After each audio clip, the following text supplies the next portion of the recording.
இந்த லென்ஸ் பார்த்தீங்க அப்படின்னா உங்களுக்கு அட்ஜஸ்ட்மெண்ட்டுக்காக கொடுத்துருப்பாங்க, ஜூமிங் கெப்பாசிட்டிக்காக. நம்ம அதை ரிமூவ் பண்ணிட்டோம்.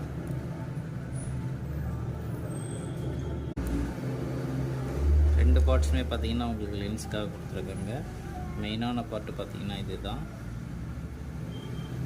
உங்களுக்கு சர்க்யூட்ரி அண்ட் ஐசிஸ் எல்லாமே கொடுத்துருக்காங்க.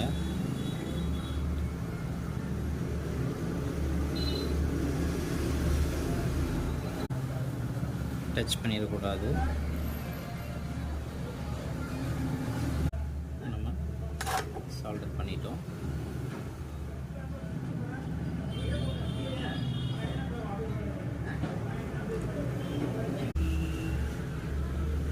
ஓகே ஃப்ரெண்ட்ஸ், ஒரு கேமராக்குள்ளே எப்படி இருக்குன்னு பார்த்தீங்க. திரும்பி அதே மாதிரி அசெம்பிள் பண்ணியாச்சு.